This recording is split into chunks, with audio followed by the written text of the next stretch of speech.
देवता और ऋषि आदि के वंश की नामावली इस प्रकार है। सर्वभूत नमस्कृत देवासुर गुरु स्वयं भू भगवान ब्रह्मा जी, उनकी पत्नी सती सावित्री देवी, वेदों के उत्पत्ति स्थान जगत कर्ता भगवान नारायण,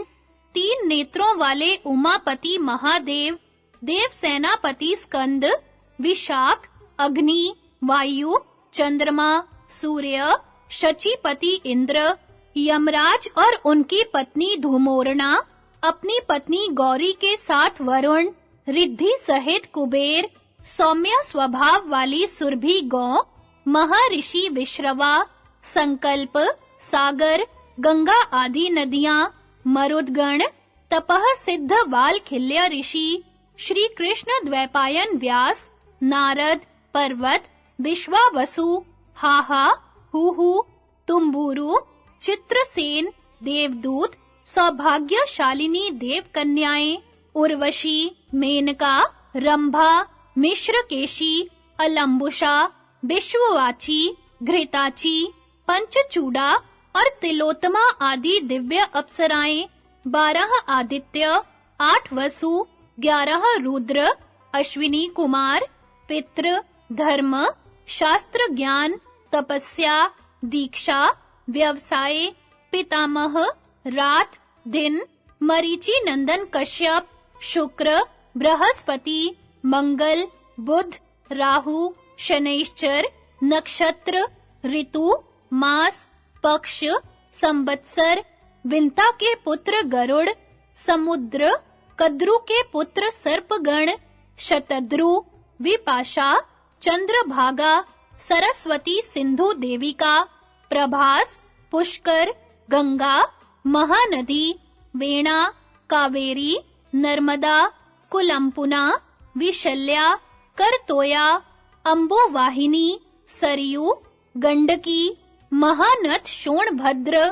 ताम्रा, अरुणा, वेत्रवती, पर्णाशा, गौतमी, गोदावरी, वेण्या, कृष्णवेणा, अद्रिजा,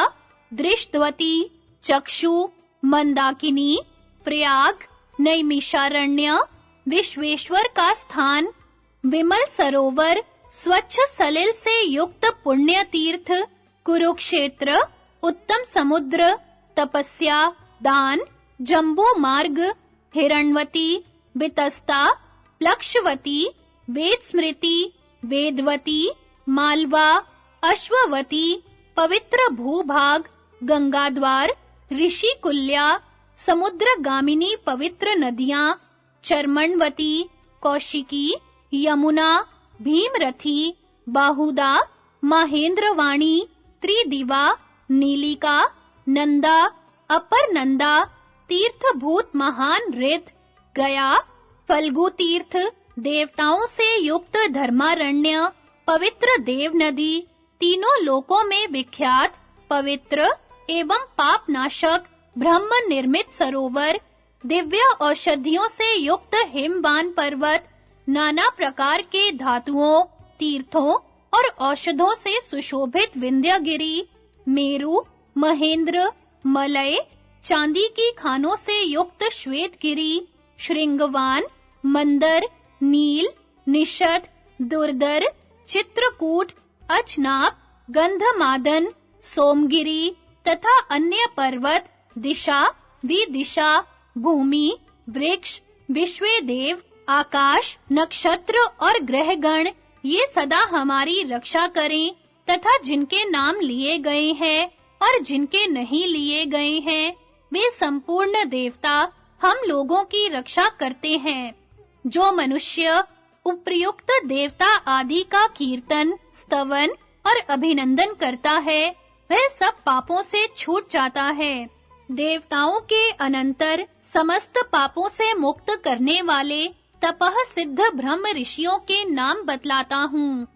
यवकृत, रेभ्य, कक्षीवान, औशिज, भृगु, अंगीरा, कण्व, मेधातिथि और सर्वगुण संपन्न बर्ही, ये पूर्व दिशा में रहते हैं। उल्मुचु, प्रमुचु, मुमुचु, स्वस्त्यात्रेय, मित्रा वरुण के पुत्र, महाप्रतापी अगस्त्य और परम प्रसिद्ध ऋषि श्रेष्ठ दृढ़ायु तथा उधर्वबाहु ये दक्षिण दिशा में निवास करते हैं। अब पश्चिम दिशा में रहने वाले ऋषियों के नाम सुनो।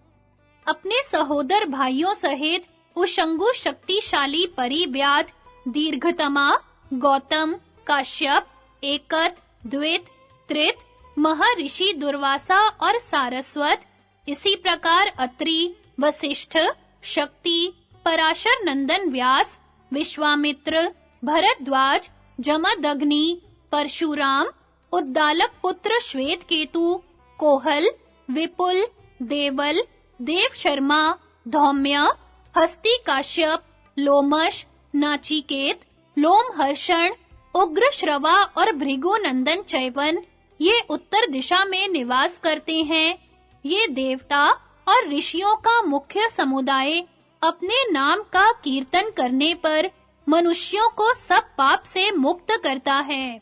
अब राज ऋषियों के नाम सुनो।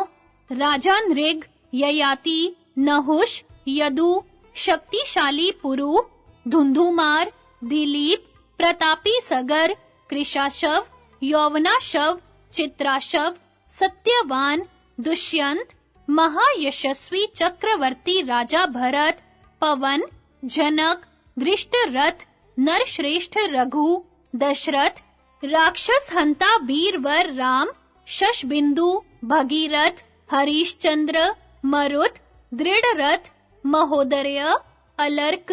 एल, करंधम, कदमोर, दक्ष, अम्बरीश, कुकुर, महायशस्वी रैवत, कुरु, संवरण, सत्य पराक्रमी मानधाता, राजऋषि मुचुकुंद, गंगा जी से सेवित राजा जहनु, आदि राजा वेन नंदन पृथु, सबका प्रिय करने वाले मित्र भानु, त्रस्तस्यु, राजऋषि श्रेष्ठ श्वेत, प्रसिद्ध राजा महाभिष, निमि, अष्टक, आयु, राजऋषि क्षुप, राजा कक्षेयु, प्रतर्दन, दीवोदास, कोसल नरेश सुदास, राजऋषि नल, प्रजापति मनु, हविध्र, पृषध्र, प्रतीप, शांतनु, अच, प्राचीन बहरी, महायशस्वी ईक्ष्वाकु, राजा अनरण्य, जानुजंघ, राजऋषि कक्षसेन तथा इनके अतिरिक्त पुराणों में जिनका अनेकों बार वर्णन हुआ है, वे सब पुण्यात्मा राजा स्मरण करने योग्य हैं। जो मनुष्य प्रतिदिन सवेरे उठकर स्नान आदि से शुद्ध हो, प्रातः काल और सायं काल में इन नामों का पाठ करता है, वह धर्म के फल का भागी होता है। जन्मेजय ने पूछा, मुनिवर, मेरे पूर्व पितामह राजा युधिष्ठिर ने बाणशैया पर पड़े हुए कौरव धुरंधर भीष्म जी के मुंह से जब यह बातें और दान की विधि सुन ली, सब शंकाओं का समाधान प्राप्त कर लिया, धर्म तथा अर्थ के विषय में उठने वाले संपूर्ण संशयों को मिटा डाला, उस समय फिर कौन सा कार्य किया, यह बताने की कृपा कीजिए। वैशंपायन जी ने कहा, राजन, धर्मराज युधिष्ठिर को इस प्रकार उपदेश देकर जब पितामह भीष्म चुप हो गए, उस समय सारा राजमंडल कुछ देर तक स्तब्ध होकर चित्र लिखित सा हो गया। तदनंतर सत्यवती नंदन महर्षि व्यास जी ने गंगा नंदन भीष्म से कहा, नरश्रेष्ठ, अब राजा युधिष्ठिर शांत हो चुके हैं, इनके शोक और संदेह निवृत्त हो गए हैं। अब ये अपने भाइयों और अनुगामी राजाओं तथा भगवान श्री कृष्ण के साथ आपके समीप बैठे हुए हैं। अब आप इन्हें हस्तिनापुर जाने की आज्ञा दीजिए।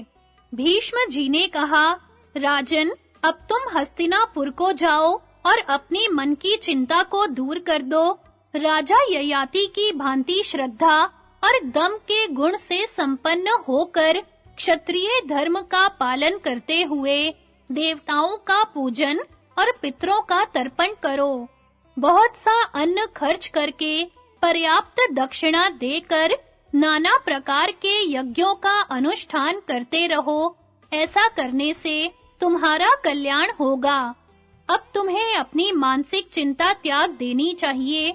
तात, प्रजा को प्रसन्न रखना, मंत्री, सेनापति आदि प्रकृतियों को सांत्वना देते रहना और सुहृदों को यथाचित सम्मान देना। जैसे मंदिर के आसपास के फले हुए वृक्ष पर बहुत से पक्षी आकर बसेरा लेते हैं, उसी प्रकार तुम्हारे मित्र और हितैषी तुम्हारे आश्रय में रहकर जीवन निर्वाह करें। जब सूर्य नारायण दक्षिणायन से निवृत्त होकर उत्तरायण पर आ जाएं, उस समय फिर हमारे पास आना। यह सुनकर कुंती नंदन युधिष्ठिर ने बहुत अच्छा कहकर पितामह की आज्ञा स्वीकार की और हस्तिनापुर की ओर चले गए। उनके आगे आगे राजा धृतराष्ट्र और पतिव्रता गांधारी देवी थी और साथ में ऋषिगण, सभी भाई, भगवान श्री कृष्ण, नगर और प्रांत के लोग तथा वृद्ध मंत्री चल रहे थे। इन सब के साथ धर्मराज ने हस्तिनापुर में प्रवेश किया।